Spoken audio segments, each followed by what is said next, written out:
할렐루야. 주님의 이름으로 여러분 모두를 환영합니다. 1월 들어서 우리가 마지막 주일 예배를 드립니다. 오늘 예배는 우리가 온라인과 오프라인으로 같이 예배를 드립니다. 우리 잠깐 기도하겠습니다. 하나님, 주의 사랑과 또 자비를 베풀어 주시사 우리 가운데도 함께 하시고 인도해 주시는 은혜를 감사를 드립니다. 주님 앞에 이 예배를 드립니다.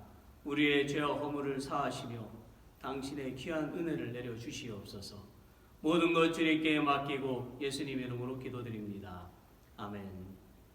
주의 친절한 발에 안기세 우리 찬양 함께 손뼉 치면서 함께 부르겠습니다.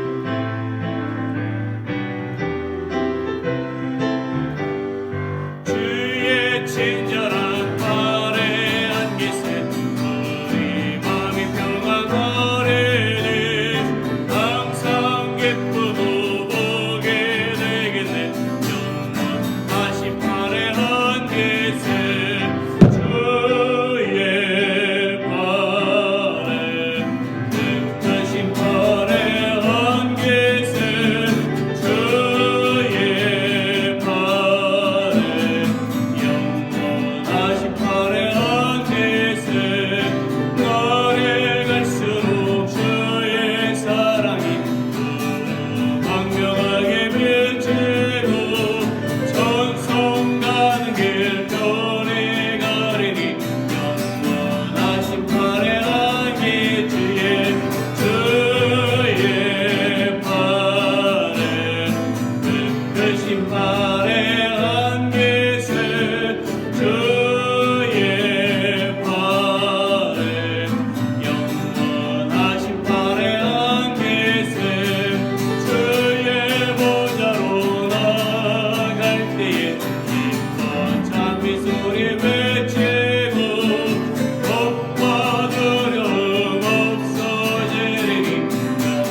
할렐루야. 우리 하나님은 신실하심을 믿습니다.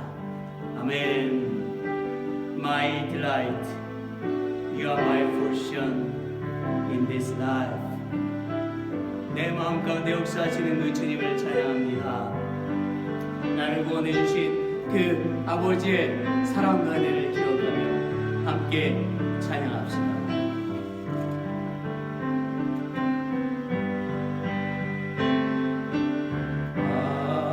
아버지 내 삶의 모든 것 되신 주 나의 소망 나의 참 기쁨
Yes, I love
Lord, I love you,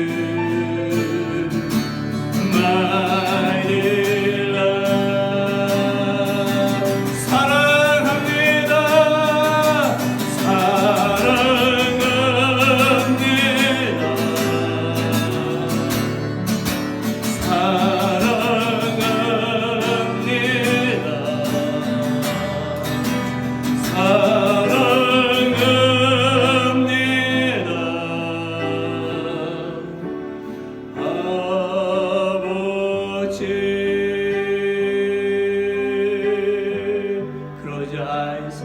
Let's pray. 우리 계속 기도합니다. Number one, stop the coronavirus for victims. 우리가 이 팬데믹 가운데 온전히 주 안에서 새롭게 세워지기를 기도합시다. Number two, today's service and to the, our church members. And number three, all nation and leaders. Number four, USA, Korea, North Korea, China, all missionaries. 우리가 정말 계속해서 기도하는 이 제목으로 더욱더 주님 앞에 부르주실 때에 하나님께서 크게 역사해 주실 것을 믿습니다. 우리 다같이 예수를 높여 기도합시다. Let's pray. 여호와 아버지 하나님, 주님 앞에 찬양과 영광을 올려드립니다. 당신의 자비와 긍휼을 베푸시고 당신의 사랑을 인도해 주시옵소서. 우리는 미약하고 연약하지만 하나님께서 영원히 함께 하시고 지키시고 돌봐주심을 믿습니다. 주여, 우리가 이 어려운 가운데서도 코로나 바이러스로 단단하게 지켜주시고 반드시 승리하게 주실 것을 믿습니다. 이러한 상황 가운데서 우리가 믿음을 잃지 않도록 도와주시옵소서. 더욱더 기도하고 말씀으로 부장하게 해주시옵시고 우리가 함께 모여서 예배하고 온라인과 오프라인 예배를 드릴 때에 신령과 진정으로 주님 앞에 예배드리게 해주시옵시고 우리가 이 바이러스로부터 안전하게 되어져서 우리가 또 다 돌아와서 하나님 앞에 예배할 수 있도록 우리를 지키시고 구하시고 준비된 마음 되게 해주시길 원합니다. 새로운 심령들로 보내주시옵소서. 성도들 영육간에 강건함을 하나 지켜주시옵시고 도와주시옵기를 원합니다. 하나님의 나라 열방들 다 주님 앞에 무릎 꿇게 하시고 모든 리더들이 주님 앞에 무릎 꿇고 주님을 경외하게 해주시기를 간절히 주 앞에 기도합니다. 주여, 이 땅 미국과 한국에 하나님의 은혜를 기억하고 하나님 앞에 무릎 꿇게 해주시옵소서. 회개하는 심령들이 다 되게 해주시옵시고 주님의 은혜에 감사할 줄 알게 해주시옵기를 간절히 주 앞에 기도합니다. 자신의 노력과 힘으로 되어진 것이 아니라 하나님의 그 은혜를 통하여서 된 것을 기억하며 주님 앞에 감사드리는 주의 자녀들 다 되게 해주시옵소서. 북한과 중국에서 정말로부터 핍박과 순교를 당하며 믿음을 지켜나가는 당신의 자녀들의 기도소리를 들으시옵시고 저들의 예배를 받으시옵소서. 저들을 위로해 주시옵시고 놀라운 아버지의 풍의 역사가 임하게 해주시옵기를 간절히 주 앞에 기도하나이다. 모든 선교사들이 선교지로 다시금 돌아가서 주의 말씀을 증거하실 수 있도록 하늘의 문을 열어주시옵시고 각 선교지 사람들에게 지켜주시옵시며 하나님 복음의 열정을 들고 그 말씀을 증거할 때에 많은 열매를 맺게 해주실 것을 믿사옵나이다. 힘을 주시옵소서. 주의 능력을 함께 해주시옵시고 주의 사랑 가운데 인도하여 주시옵기를 간절히 주님 앞에 기도하나이다. 아버지 하나님, 우리가 오직 주님 앞에 나와 이 예배를 드립니다. 우리가 날마다 합심해서 기도하는 이 기도 가운데에 주께서 응답하여 주실 줄 믿습니다. 우리가 오직 신실하신 하나님만을 의지합니다. 지금의 어려운 모든 상황들이 주님 안에서 다 해결되어질 것입니다. 우리가 믿음을 잃지 않고 끝까지 믿음 안에 승리하게 하여 주시옵소서. 주님의 백성들 오직 주님만을 바라보며 예수님을 본받는 주의 자녀들 다 되게 하여 주시옵소서. 이 예배를 주님께 의탁하옵고 예수 그리스도의 이름으로 기도드립니다. 아멘. 예수 가장 귀한 그 이름 찬양하면서 봉헌하겠습니다.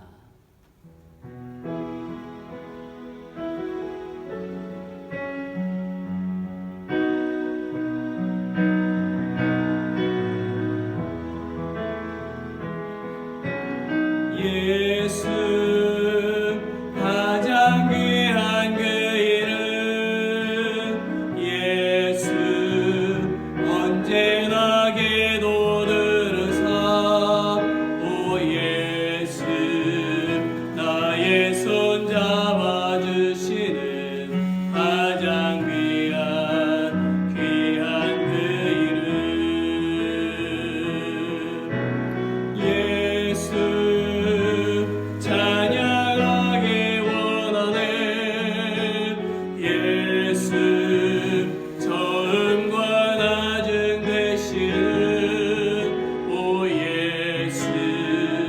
널 위해 고통 당하신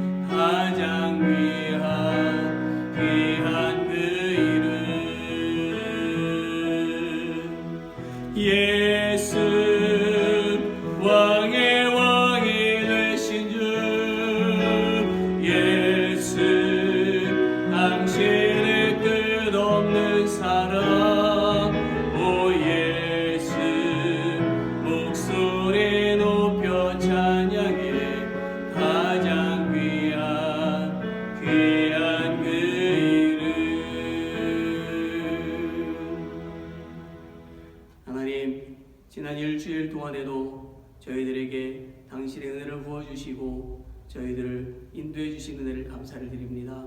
하나님께서 주신 귀한 물질을 주님 앞에 구별하여 드립니다. 이 주신 물질 구별하여 드리는 손길마다 주의 은혜가 충만하게 하시고 또 하나님께서 기뻐하시는 물질 되어지기를 원합니다. 봉헌의 손길 가운데에 하나님 나라를 위해서 또 영혼을 거는 값진 물질로 사용되게 해주실 것을 믿습니다. 주님의 몸된 교회와 가정과 또 일터 가운데 주님께 주신 그 물질이 충만하여져서 또 하나님 앞에 영광을 돌리고 연약한 자들을 돕는 귀한 물질들 다 되게 하여 주시옵소서. 모든 은혜를 주심을 인하여 감사를 드리며 예수 그리스도의 이름으로 기도드립니다. 아멘. 자, 여러분 함께 인사 좀 나누시지요. 여러분 집에서 또 예배를 드리시는 분들, 우리가 함께 예배를 드리는 분들 서로 샬롬, 하이, 주님 안에서 평안하셨지요? 한 주간 또 어떻게 지내셨습니까? How are you? 이렇게 인사하면서 또 서로 함께 교제하겠습니다. 고맙습니다. 오늘 우리가 좀 광고를 좀 보겠습니다. 교회 소식. 첫 번째는요, 우리가 좀 잊고 사는 부분이 있는 것 같아서 제가 다시 광고를 드립니다. 코비드-19 최근 이제 소식을 좀 알려드리는데, 이곳 샬롯실빌에는 케이스가 10,000명이 넘었고요, 사망자가 100명이 넘었습니다. 우리가 예배를 드리지 말자는 얘기가 아니고, 우리가 좀 안전 수칙을 우리가 좀 잘 지키면서 우리가 주님 전으로 또 나와서 예배를 드리고 그렇게 생활을 했으면 좋겠습니다. 꼭 마스크를 꼭 우리가 예배 때 나오셔서 항상 시작과 끝나는 시간 또 집에 가실 때까지 들어오실 때부터 계속해서 마스크를 꼭 착용해 주시기를 바랍니다. 두 번째는 우리가 다음에 모여서 예배 드리는 날은 2월 14일입니다. 오전 9시에 교회에서 예배를 드리는 거고요. 그리고 모든 성도들이 함께 나와서 예배를 드리기를 원합니다. 그렇지만 여전히 나오시기 어려운 분들을 위해서는 유튜브에 계속해서 올려놓도록 하겠습니다. 세 번째는 우리 교회 성도님을 위해서 계속 기도하고 있지요.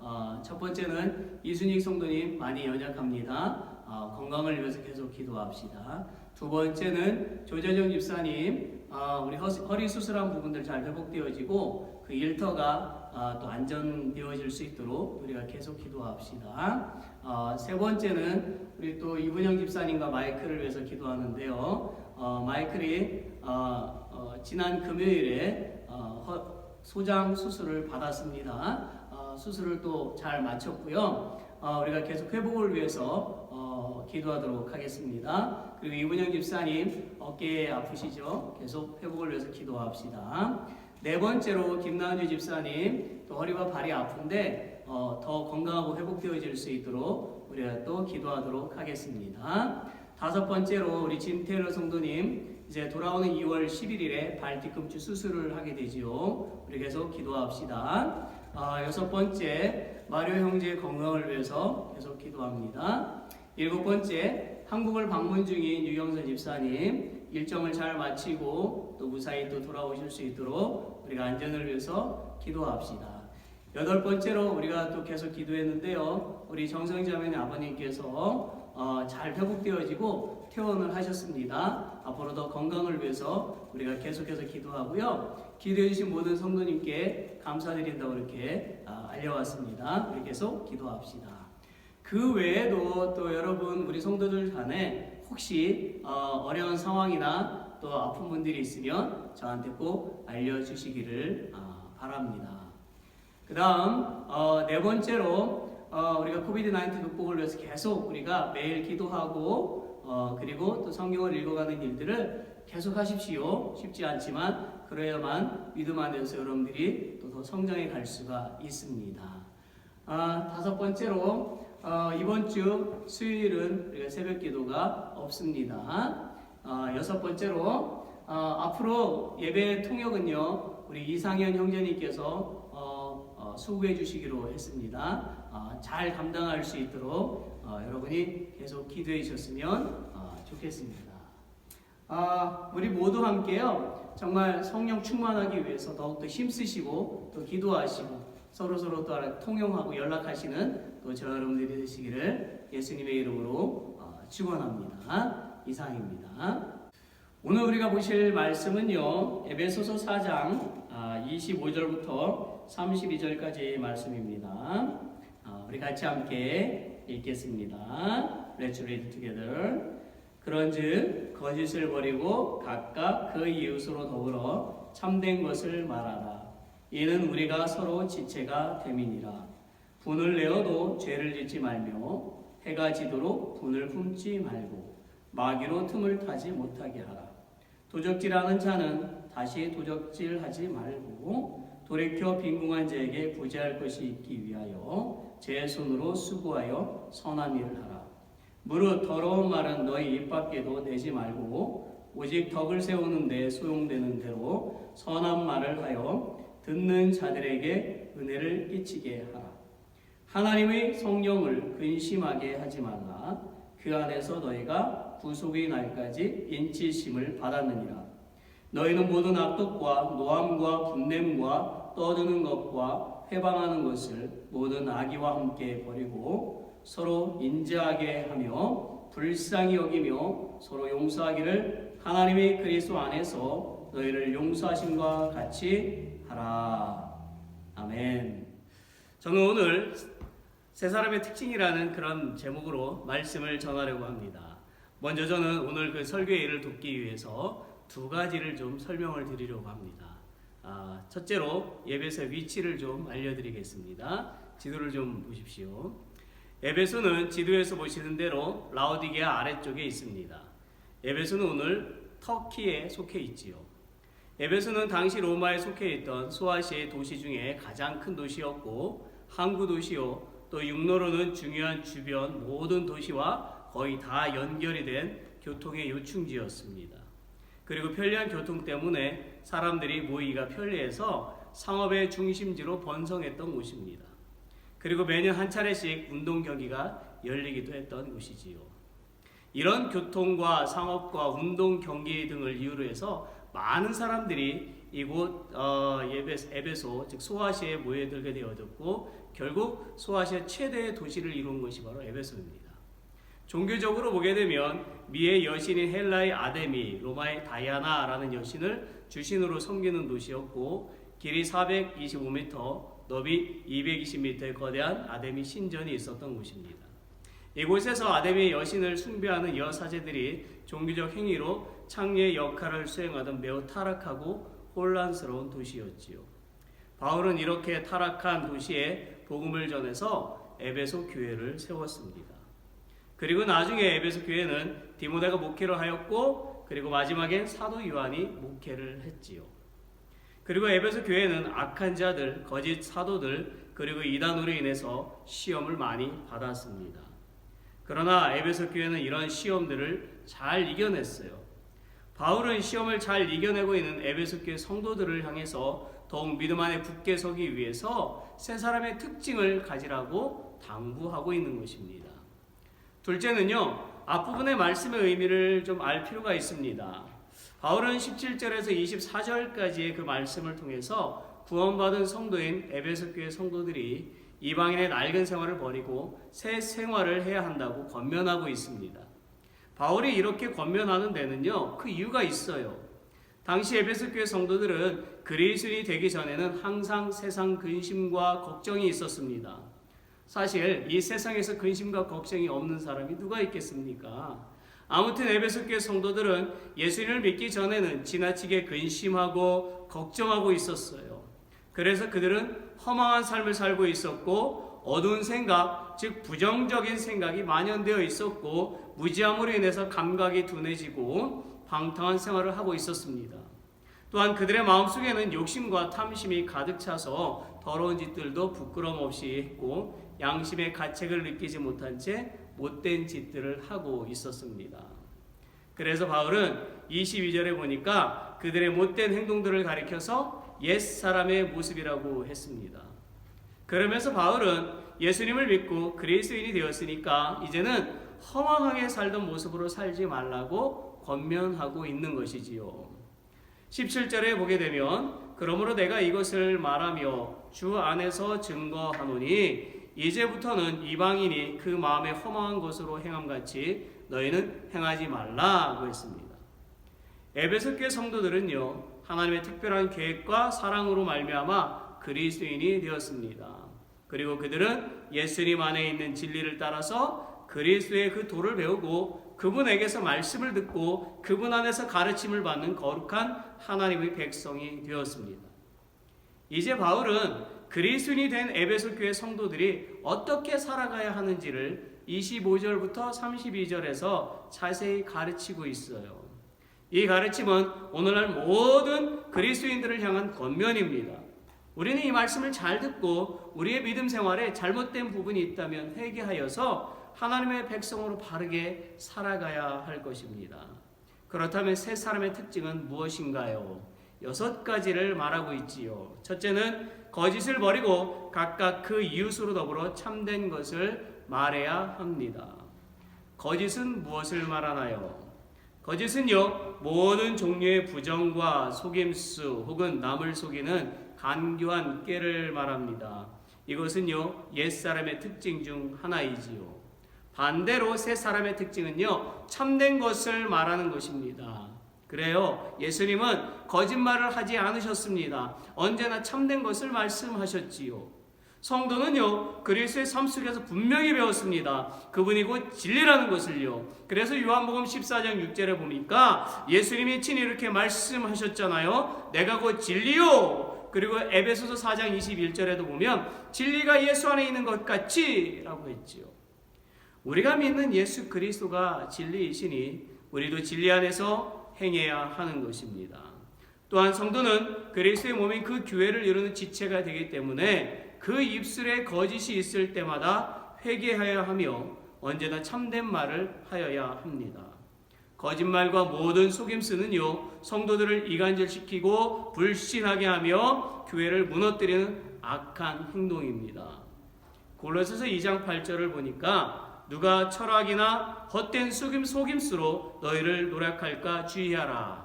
이것이 사람의 유전과 세상의 초등 학문을 조침이요 그리스도를 조침이 아니니라고 했습니다.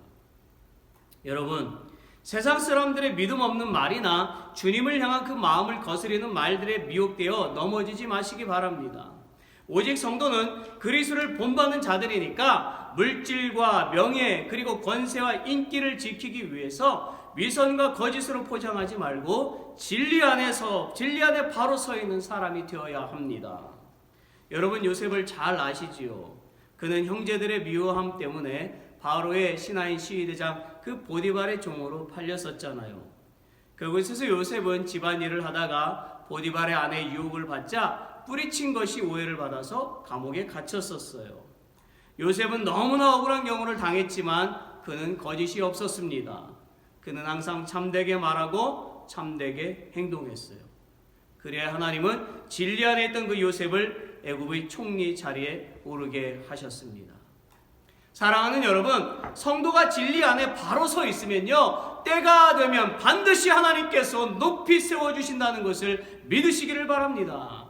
두 번째는 분노함으로 죄를 짓지 말아야 합니다. 26절, 27절을 다시 읽어볼까요? 분을 내어도 죄를 짓지 말며 해가 지도록 분을 품지 말고 마귀에게 틈을 주지 말라. 마귀는요, 이 분노함을 통해서도 개인과 공동체의 불화를 일으킵니다. 우리가 분노를 표출하면요, 그릇된 방향으로 나가게 되어 있어요. 그래서 바울은 성도가 분노에 빠지지 않도록 해가 지기 전에 뭐 하라고요? 분을 풀어야 한다는 시간의 제한을 두었던 것입니다. 시편 37절 8절에 보니까 분을 그치고 노를 버리라, 불평하여 말라, 행하게 치우칠 뿐이라고 했습니다. 아무리 지혜와 총명이 있는 사람일지라도 분노의 회오리 바람에 휩싸이면요, 파멸되고 말지요. 어느 부부가 말다툼을 했어요. 남편은 자신에게 말대답하고 대든다는 이유로 아내에게 큰 소리를 쳤습니다. 당장 입 닥쳐! 당장 입 닥치라고! 아내는 남편의 고함에 갑자기 정신이 멍해졌어요. 그리고 갑자기 말문이 막혔습니다. 잠시 후 아내는 남편의 그 고함 소리에 기가 막혀서 자신도 고함을 지르려고 했는데 말이 그 속에서 나오지 않았어요. 아내의 말문이 막힌 것은요, 남편의 말에 독이 있었기 때문입니다. 그 보이지 않는 독이 가슴과 그 뇌에 박혀서 아내의 말을 잃어버리게 만든 거예요. 남편은 자신의 고함 소리 때문에 아내가 말을 못하게 된 것을 후회하며 용서를 구하고 또 구했지만 소용이 없었어요.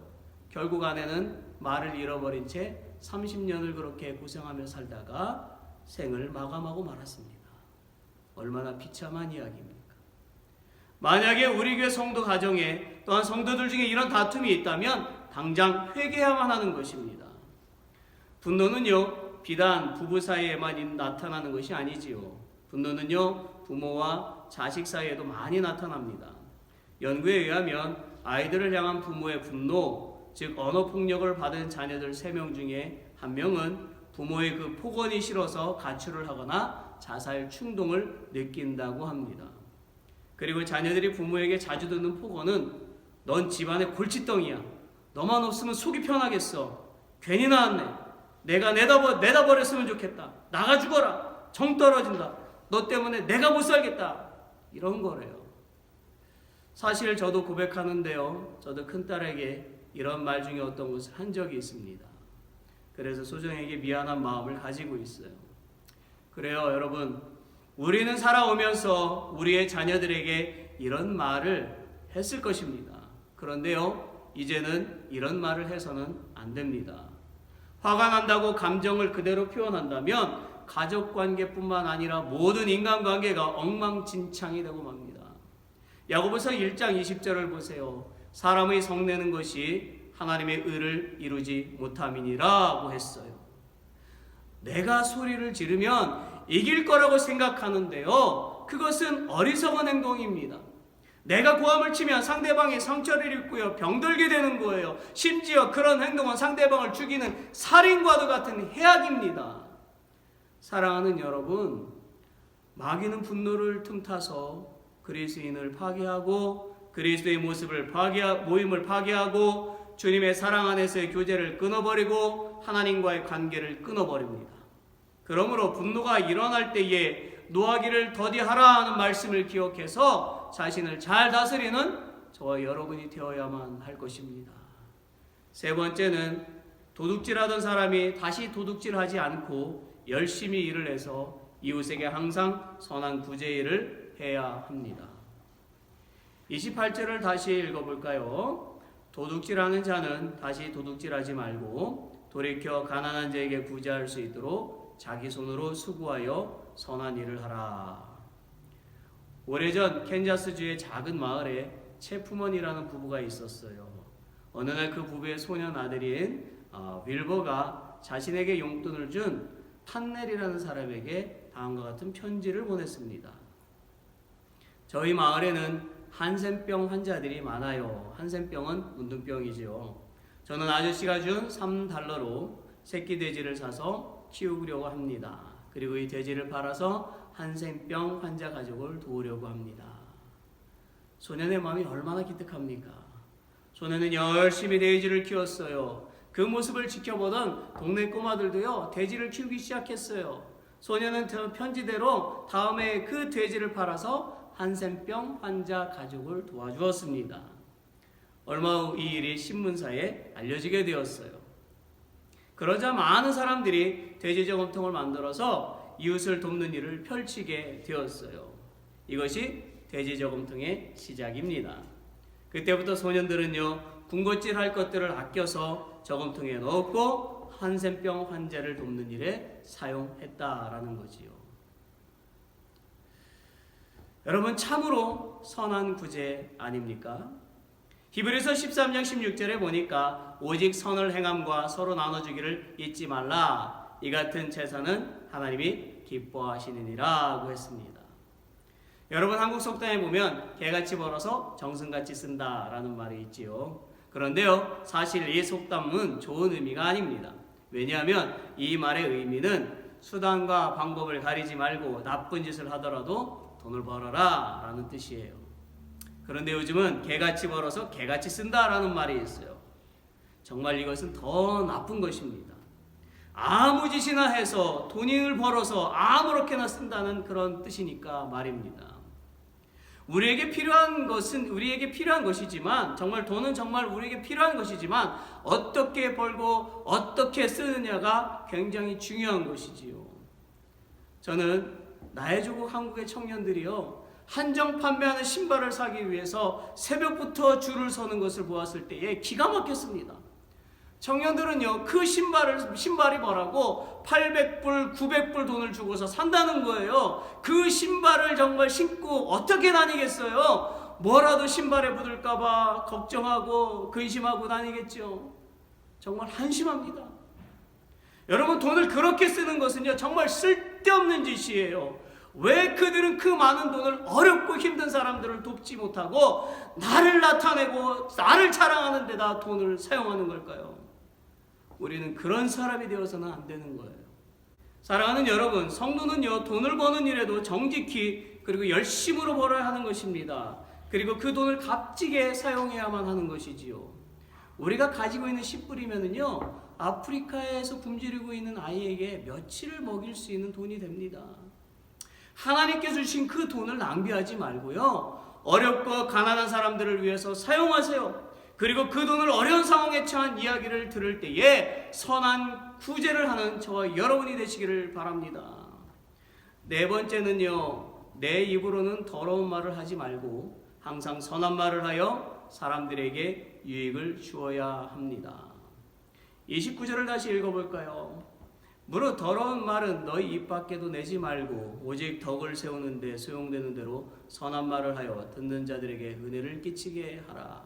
여기서 말하는 더러운 말은 부패한 또는 썩은 이란 뜻을 가지고 있습니다. 이 의미는 단순히 좋지 않다는 의미가 아니라 악한 감정을 가진 험담과 중상모략을 말하는 것입니다. 쉬운 말로 말한다면 상대방의 마음을 칼로 찌르는 것과 같은 거예요. 말로써 상대방을 죽이는 것입니다. 그러니 얼마나 나쁜 행동입니까?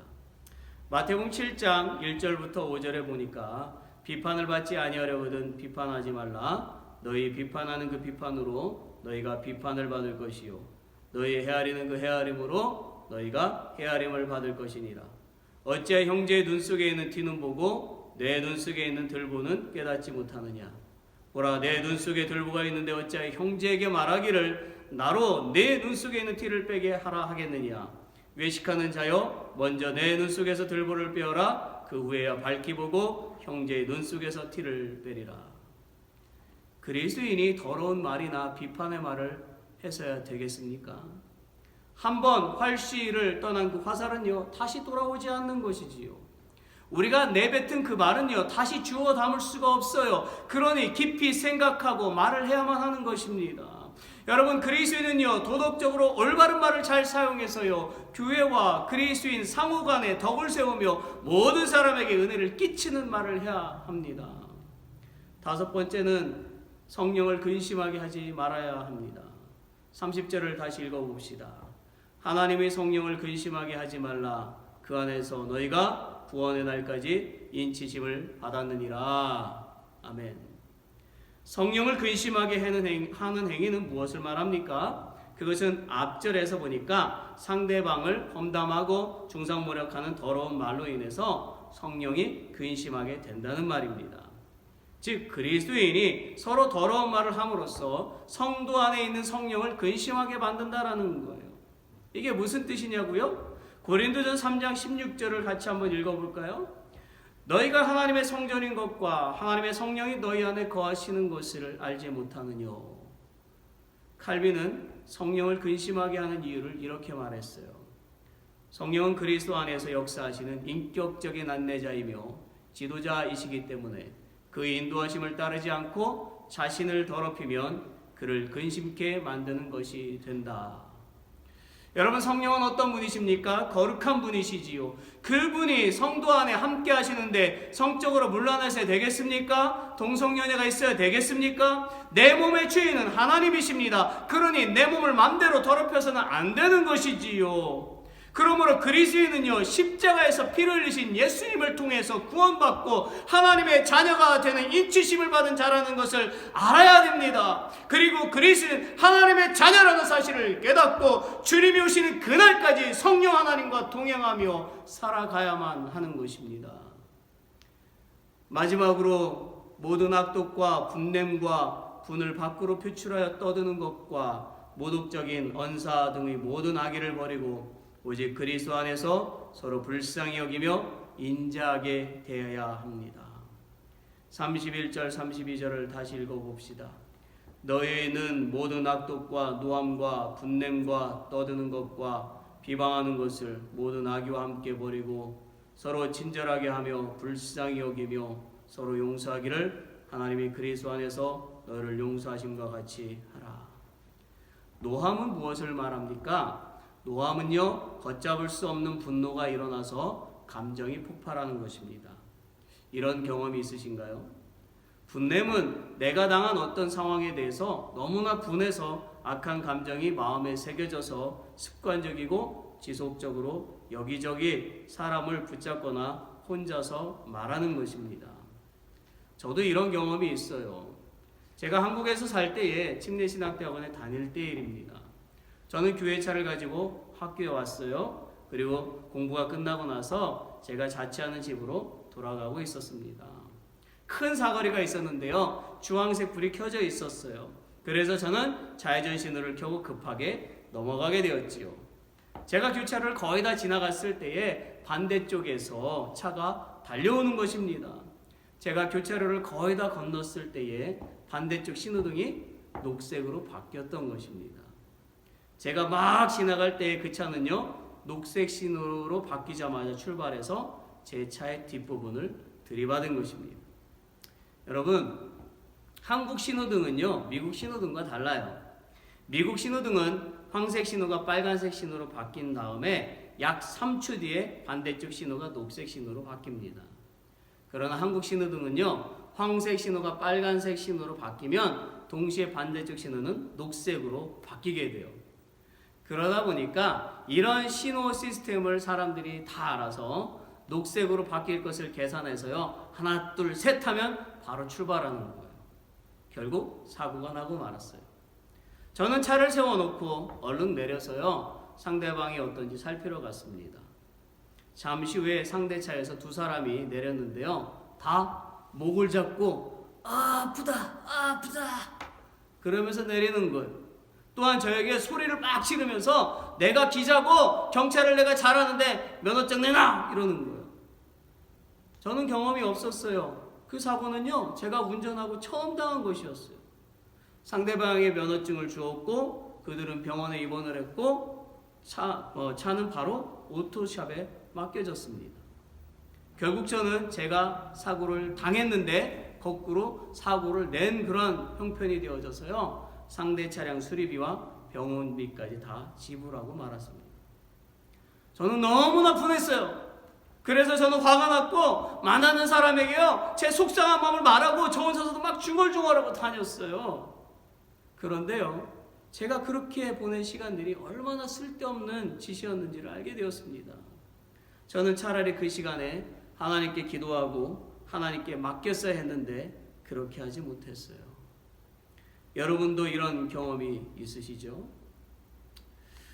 떠드는 것은 무엇을 말합니까? 떠드는 것은 분노를 자제하지 못하고 소리를 지르는 거예요. 예를 들면 내가 미쳐 정말 못 살아 하고 소리를 지르는 거예요. 자, 그래서 분노하는 사람은요, 분노로 얼굴도 빨개지고 손도 막 떨리죠. 혹시 여러분 중에 이런 경험이 있는 분이 있나요? 그리고 회방하는 것은요, 무엇을 말합니까? 회방하는 것은 상대방을 비방하거나 모욕적인 말과 행동을 하는 것입니다. 바울은요, 에베소 교회 성도들에게 이와 같은 행동을 하지 말라고 금하고 있는 것입니다. 그리스도인은요, 당연히 이런 행동을 해서는 안 되는 것입니다. 혹시라도 우리 교회 성도들 중에 이런 행동을 하는 분들이 있다면 회개하시고 앞으로는 올바른 행동을 해야만 하는 것입니다. 올바른 행동은 도대체 무엇을 말하는 것입니까? 그 올바른 행동은요, 두 가지가 있어요.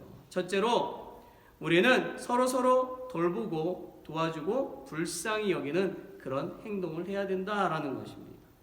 한쪽만 하는 것이 아니라 서로서로예요. 둘째로는 우리는 예수님께서 우리의 죄와 허물을 용서해 주신 것처럼 서로서로 잘못을 용서해 주며 살아야 하는 거예요. 잘 들으세요. 우리는요 자주 주기도문을 외우잖아요. 거기에 보면 우리가 우리에게 죄 지은 자를 사하여 준 것 같이 우리 죄를 사하여 주옵시고 라고 기도문이 있지요. 이 기도문대로라고 하면 우리가 우리에게 죄 지은 자를 용서하지 않으면 하나님도 우리의 죄를 용서하지 않으신다라는 뜻이 됩니다. 여러분 시편 103편 13절에 보면 아비가 자식을 불쌍히 여긴 같이 여호와께서 자기를 경외하는 자를 불쌍히 여기시나니라고 했어요. 정말로 그리스도인은요 이런 상대방을 불쌍히 여기는 행동과 용서하는 행동으로 정말 가식적이고 형식적인 것이 아니라 진정한 마음으로 나와야 된다는 것입니다. 우리는 예수 그리스도를 본받아서 행동을 해야 되는 거예요. 그것이 우리가 그렇게 말하는 주님을 사랑합니다를 진짜로 표현하는 것입니다. 말씀을 맺지요. 사랑하는 여러분, 바울은 에베소서 4장 22절 24절에서 이렇게 말하고 있어요. 너희는 유혹의 욕심을 따라 썩어져가는 구습을 좇는 옛사람을 벗어버리고 오직 심령으로 새롭게 되어 하나님을 따라 의와 진리의 거룩함으로 지으심을 받은 새 사람을 입으라. 그리스도인은요 하나님의 그 사랑과 그 은혜를 인해서 예수 그리스도를 믿음으로 구원받아 낡은 사람에서 새 사람으로 변화된 사람을 말합니다. 그러므로 새 사람이 된 성도는 옛날에 못된 행동이나 습관 뭡니까? 사람마다 있잖아요. 못된 행동들, 고치지 못하고 있는 악한 것들이나 믿음에서 벗어난 것들을 다 버리고 그리스도 안에서 새롭게 살아가야만 하는 것입니다. 또한 성도는 성부 하나님, 성자 예수님, 성령님과 동행하면서 하나님의 나라를 세우는 일에 동참하고 어두운 세상에 빛을 비추며 복음의 열매를 맺는 새 사람으로 살아가야만 하는 것입니다. 사랑하는 여러분, 오늘 말씀을 마음속에 새기십시오. 그리고 정말 주님이 오시는 그날까지 하나님의 그 사랑을 나누고 진리 안에 굳게 서 있는 저와 여러분이 되시기를 예수 그리스도의 이름으로 축원합니다. 아멘. 제가 기도하겠습니다. Let's pray. 창조주 하나님을 찬양합니다. 당신의 은혜로 우리를 구원해 주셔서 감사합니다. 오늘 예배를 드리는 모든 사람들이 하나님의 은혜를 잊지 말고 감사하며 살게 하여 주옵소서. 하나님, 우리 모두가 오늘 말씀을 기억하여 말과 행동을 조심하여 서로에게 주님의 은혜와 사랑을 전하는 사람이 되게 하여 주옵소서. 예수님의 이름으로 기도합니다. 아멘. 자, 우리 다 같이 일어나셔서요 두 손 들고 찬양합니다. I lift my hands. 이 찬양 부르신 후에 축도로 예배를 마치도록 하겠습니다.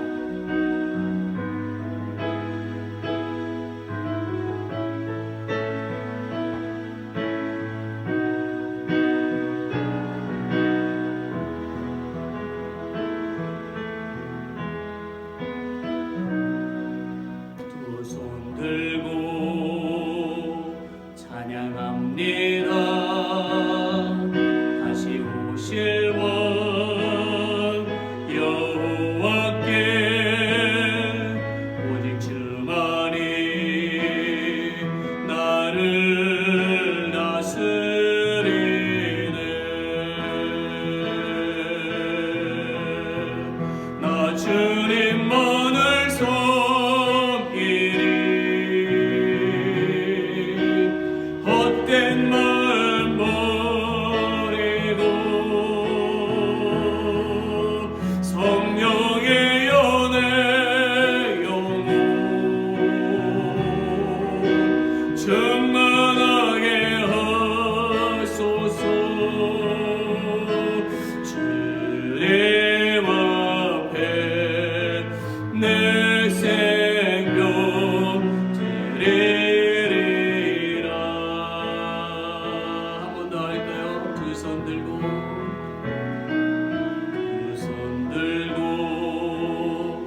충만하게 하소서.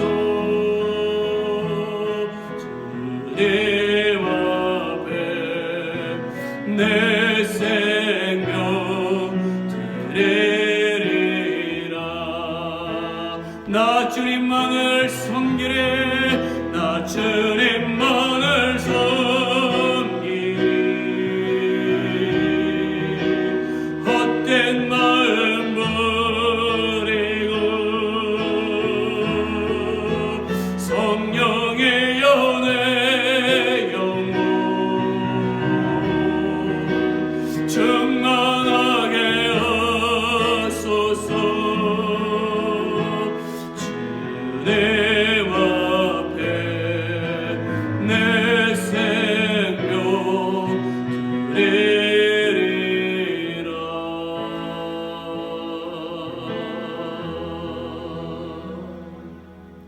하나님, 오늘도 주님 앞에 예배를 드린 그 모든 심령들이 끝까지 주님 안에서 승리하기를 소망하며 나아갑니다. 오늘 말씀을 붙들고 주님 안에서 주님의 영광을 위해서 살기를 원하고 새 사람으로 거듭나 더욱 주의 영광 가운데 주의 빛의 발걸음을 걸어가는 당신의 자녀들이 되어지기를 원하나이니 주여 새 힘을 주시옵시고 주의 사랑으로 함께하여 주시옵기를 간절히 주 앞에 기도합니다. 주님, 연약한 중에 더욱더 주님을 의지하고 우리가 더욱더 강건한 중에 더욱 감사하는 당신의 자녀들이 다 되게 하여 주시옵소서. 이제는 우리 구주 예수 그리스도의 은혜와 하나님의 크신 사랑과 성령의 교통하심이 오늘 예배를 드린 당신의 자녀들 머리 위에 영원토록 함께 하옵시기를 간절히 축원하옵나이다. 아멘.